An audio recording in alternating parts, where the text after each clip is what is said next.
Hello students, welcome back to my YouTube channel Mathematics Tricks by Neha. I am Neha, your mathematics teacher. I hope बच्चों आप सब अच्छे होंगे। आज की वीडियो में बच्चों हम क्या करेंगे, हमने 12.1 एक्सरसाइज लास्ट लेक्चर में शुरू की हुई थी, जिसका सेकंड क्वेश्चन हमने कंप्लीट कर लिया था। आज हम थर्ड क्वेश्चन करेंगे क्लास 8 से सुपर मैथ स्टार बुक का। ठीक है, सबसे पहले स्टार्ट करने से पहले जो भी बच्चों ने चैनल को सब्सक्राइब नहीं किया वो चैनल को सब्सक्राइब जरूर कीजिए और बेल आइकन के बटन को ऑन जरूर कर दीजिए ताकि आपके पास टाइमली वीडियो पहुंचती रहे। चलिए हम स्टार्ट करते हैं थर्ड क्वेश्चन। थर्ड क्वेश्चन हमारे पास क्या गिवन है, चलो देखते हैं। Factorise each polynomial. ठीक है, इसमें उन्होंने बोला है फैक्टराइज करो ईच पॉलिनोमियल। अब देखो हमारे पास जो three term question number third का फर्स्ट पार्ट देखेंगे, एक्स ए प्लस बी की पावर 4 प्लस वाई।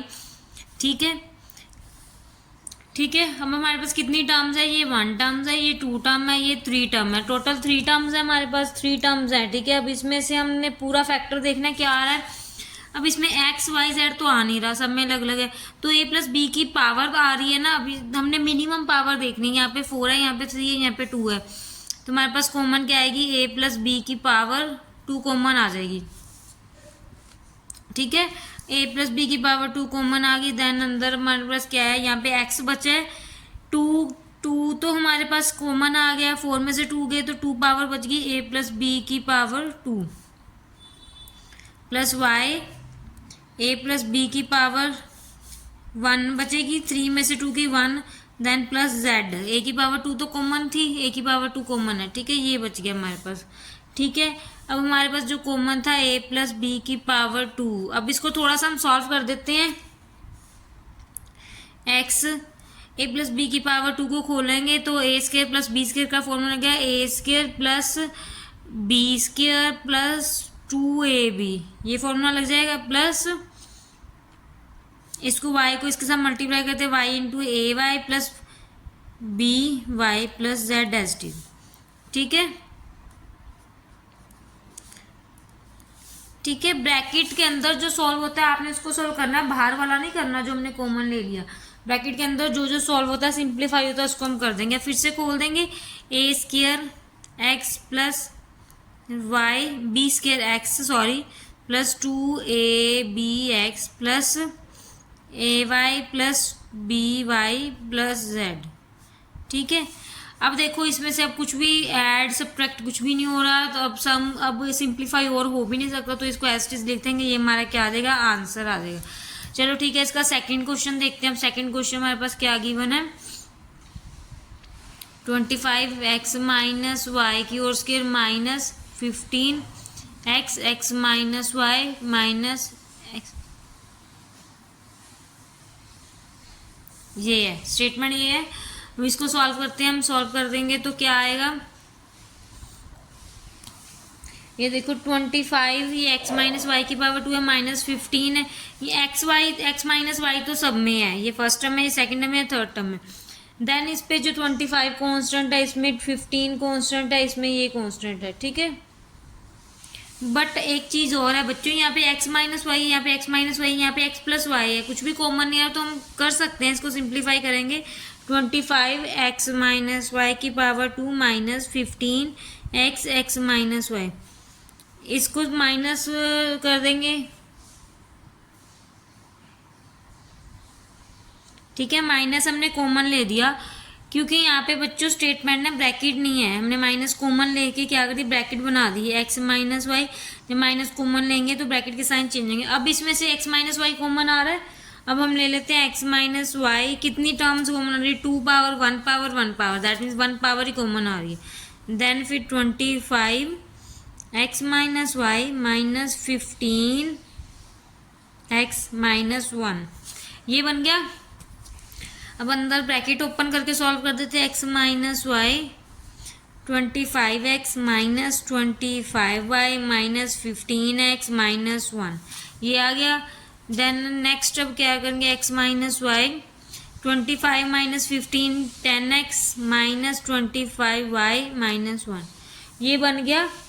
ठीक है, ब्रैकेट के बाहर वाला बच्चों एज इट इज रखना है, जो ब्रैकेट के अंदर है उसको हम सॉल्व करते जाएंगे जब तक सिंप्लीफाई नहीं होता, जब तक जितना सिंप्लीफाई आपसे होता है उतना आपने करना ही करना है। ठीक है, अब इसके बाद तो सिंप्लीफाई कुछ हो ही नहीं रहा, एक्स वाई एंड कांस्टेंट वाली वैल्यू आ गई, ठीक है। अब तो कुछ सॉल्व हो ही नहीं रहा, ठीक है। ये हमारा आंसर आ गया। क्लियर है सबको? चलिए थर्ड पार्ट पे चलते हैं, नेक्स्ट क्वेश्चन पे इसके। Next question third part given है जो हमारे पास एक्स के plus x y plus x z plus y Z.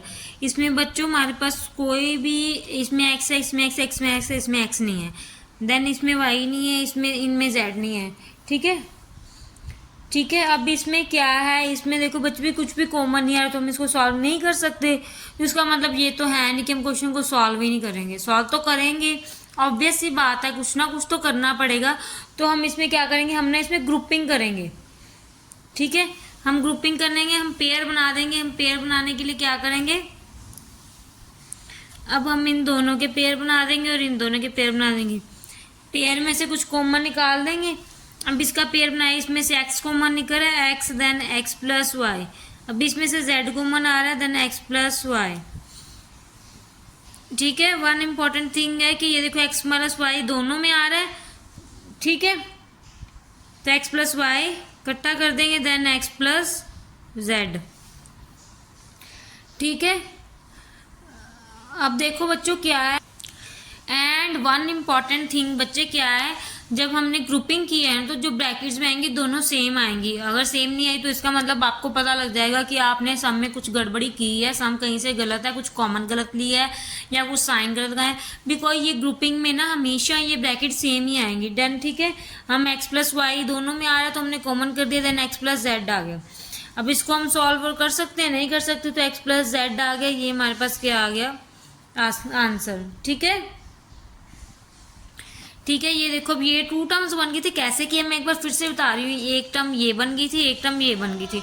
इन दोनों टर्म में से एक्स प्लस वाई कॉमन ले लिया, देन एक्स प्लस जेड, मतलब कि ये देखो एक बड़ी ब्रैकेट अगर हम डाल दे, ठीक है। ये था हमारा थर्ड क्वेश्चन। चलो नेक्स्ट क्वेश्चन करते हैं, fourth question. Next fourth question है। फोर्थ क्वेश्चन भी थर्ड जैसा सेम है, इसमें भी कुछ नहीं हो रहा, तो इसमें भी बच्चे हम ग्रुपिंग करेंगे फर्स्ट टू की और सेकंड टू की। जब हम ग्रुपिंग करेंगे तो देखो इसमें इन दोनों में से ए कॉमन आ रहा है, तो क्या बच गया, ए माइनस ई बच गया। इन दोनों में से बी कॉमन आ रहा है, देन ए माइनस ई। अब देखो ध्यान देने वाली बात क्या है, आपके माइंड में जो रखने वाली बात है, आपको जो हमेशा माइंड में रखने की ग्रुपिंग की, तो ये दोनों ब्रैकेट सेम आनी चाहिए। लास्ट क्वेश्चन में भी मैंने बताया था, अब फिर से बता रही हूँ, ये देखो दोनों सेम आई है। अगर मेरी कुछ गड़बड़ी हो जाती है, यहाँ पे प्लस आया था, यहाँ पे या बी माइनस ही कुछ और आया था, तो इसका मतलब क्या है कि हमारा जो क्वेश्चन है वो गलत है, ठीक है। अब ए माइनस ई दोनों में आ गया तो हमने कॉमन ले लिया, ए माइनस ई कॉमन ले लिया, देन यहाँ पे ए माइनस ई कॉमन लिया, ए बच गया, यहाँ पे ए माइनस ई कॉमन लिया, देन बी बच गया, ए प्लस बी, ये हमारा क्या है आंसर आ गया, ठीक है। चलिए नेक्स्ट क्वेश्चन पे चलते हैं। नेक्स्ट क्वेश्चन क्या है हमारे पास, फिफ्थ क्वेश्चन देखते हैं। नेक्स्ट हमारे पास फिफ्थ क्वेश्चन क्या कह रहा है, फिफ्थ क्वेश्चन हमारे पास है 4xy minus y square plus 8xz minus 2yz, ठीक है। अब इसमें भी बच्चे क्या है, इसमें भी हम ग्रुपिंग करेंगे। देखो कुछ कॉमन आ रहा है कि ग्रुपिंग करनी पड़ेगी, ठीक है। 4 टर्म्स है हमारे पास, बट इन दोनों में एक्स वाई है, इसमें कुछ नहीं है, इसमें एक्स जेड है, इसमें वाई जेड, कोई कॉमन नहीं आ रहा, तो फिर से ग्रुपिंग कर लेते हैं। ये भी ध्यान देना बच्चों आपको कि ग्रुपिंग सीधी होती है कि दो दो की पेयर की होती है, रीअरेंज कुछ ना कुछ करके इधर उधर करके तो ग्रुपिंग होगी। अगर हम देख लेते हैं, यहाँ पे हम क्या करेंगे, यहाँ पे हम y कॉमन ले लें, ठीक है। यहाँ पे y कॉमन लिया तो हम देखते हैं, अब यहाँ पे भी अगर हम इसमें से क्या कॉमन ले लें भाई, इसमें से हम 4 कॉमन ले सकते हैं और हम x कॉमन ले सकते हैं, z ले सकते हैं, सॉरी z। दैट मीन्स कि हमारी ग्रुपिंग बन रही है, हमने देख ली ग्रुपिंग बन रही है, तो हम 2 2 के पेयर बना लेंगे। अब इनमें से y कॉमन लेंगे, then 4x minus y plus 2z common ले लेंगे, क्योंकि 2 8 के टेबल में भी जा रहा है, 2z कॉमन लिया, देन 4x माइनस वाई। अब ये देखो सेम बन रहे हैं ना, आपने ध्यान देना कि सेम ही बनने चाहिए। अब इन दोनों में से हम कॉमन लेते हैं, 4x minus y common, then y plus 2z common, ये आपका आंसर आ गया, ठीक है। हमेशा आपने देखनी है कि ग्रुपिंग कैसे बनानी है। अगर डायरेक्ट नहीं बनती दोनों की इकट्ठी तो आपने क्या करनी है, पेयरिंग रीअरेंजिंग भी कर लोगे, रीअरेंज कर लोगे। जैसे इसको यहाँ शिफ्ट किया, इसको यहाँ शिफ्ट किया, जैसे बनेगी देख के करनी पड़ेगी। नेक्स्ट 6 क्वेश्चन है 3 + 2xy + 6x + y। ठीक है, अब इसमें देखो दोनों में क्या कॉमन है। अब ये देखो यहाँ पे 3 है, यहाँ पे 6x। हम रीअरेंजिंग कैसे करेंगे, 2xy + y कर लेते हैं।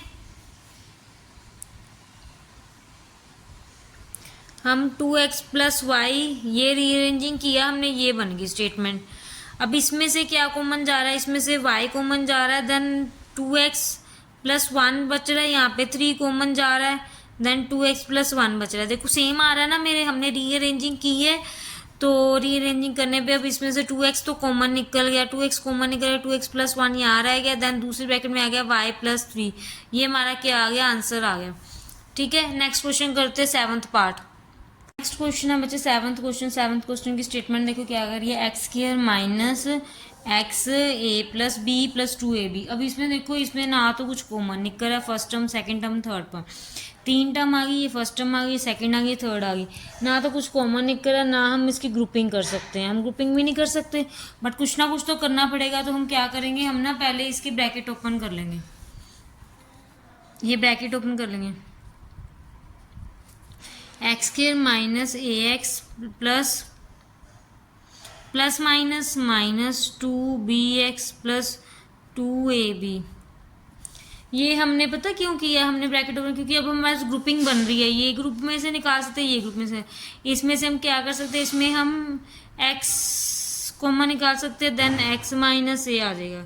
सेकेंड ग्रुप में -2 दोनों में है ना, b भी दोनों में है तो b कॉमन करेंगे, देन हमारे पास क्या आ जाएगा, प्लस माइनस है बाहर तो ब्रैकेट के अंदर साइन चेंज हुआ, x - a, then x - a common लिया हमने,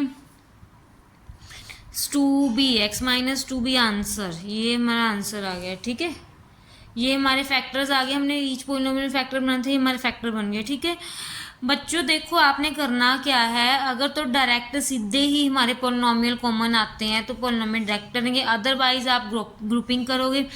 और ग्रुपिंग करने में आपने क्या देखना है, आपने देखना है ग्रुपिंग करने में कि अगर सीधी ग्रुपिंग हो रही है, जैसे हमने यहाँ पे सीधी की है, यहाँ पे सीधी कर दी थी, बट यहाँ पे हमने क्या किया, हमने रीअरेंजिंग की, सब देखना है। अब इसमें क्या था, ग्रुपिंग करने के लिए हमें ब्रैकेट ओपन करनी पड़ी। ठीक है, ये हो गया।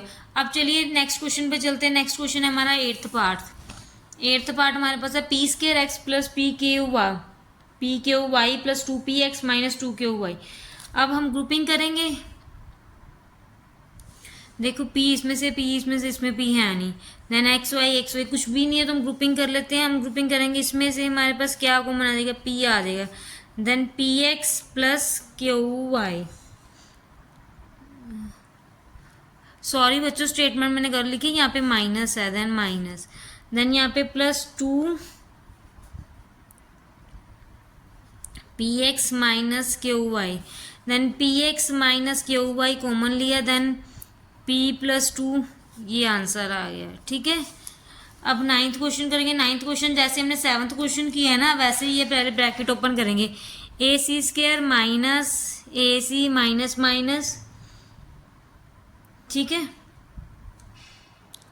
या तो आप पहले ब्रैकेट में ही रख लो, ac - bc - b। Next step में ब्रैकेट ओपन कर देते हैं, ac² - ac plus bc - b।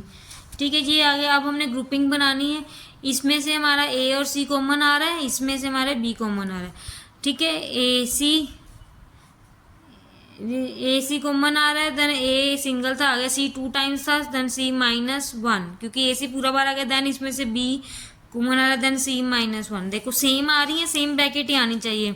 अब इसमें c -1 कॉमन लेते हैं, देन ac + b हमारा क्या आ गया, आंसर आ गया। ठीक है, नेक्स्ट पार्ट है हमारे पास गिवन है 10th पार्ट, ax² + इसमें भी हम ग्रुपिंग करते हैं, ये वाली ग्रुपिंग करेंगे, ये वाली ग्रुपिंग करेंगे। अब इसमें x कॉमन है, x² कॉमन है तो निकाल लेते हैं, a + b, देन इसमें क्या है, 2 कॉमन है, 2a + b। ठीक है, देन अब a + b हमारे पास आ गया। ठीक है, x² + 2 ये हमारा आंसर आ गया। ये था बच्चों आपका थर्ड क्वेश्चन हमारा क्लियर हो गया है। थर्ड क्वेश्चन के 10 पार्ट तक कर लिए। यहाँ पे हमारी 12.1 एक्सरसाइज खत्म होती है। 12.1 एक्सरसाइज आप जाके प्लेलिस्ट में देखोगे, फर्स्ट पार्ट में सेकंड क्वेश्चन की है, ये सेकंड पार्ट था, ठीक है। अब इसके बाद नेक्स्ट लेक्चर में हम नेक्स्ट एक्सरसाइज कंप्लीट करेंगे, ठीक है। और आई होप कि आप सब स्टूडेंट्स को मेरी समझ आ रही होगी। अगर किसी को कोई डाउट है तो वो हमें बताएं, वीडियो में हम करेंगे। और जिन बच्चों को हमारी वीडियो अच्छी लगती है वो चैनल को लाइक कीजिए, सब्सक्राइब कीजिए, बेल आइकन के बटन को जरूर ऑन कर दीजिए, ताकि होगा क्या, इससे आपको टाइमली जैसे ही वीडियो अपलोड होगी आपको उसी टाइम नोटिफिकेशन आएगी और आप वीडियो देख सकते हो, ठीक है। अदरवाइज आपको चैनल पर जाके फाइंड करके वीडियो देखनी पड़ेगी। आई होप कि आप सब बच्चों को मेरी समझ आती होगी। चलो थैंक यू सो मच बच्चों, मिलते हैं नेक्स्ट लेक्चर में 12.2 एक्सरसाइज के साथ। Bye bye.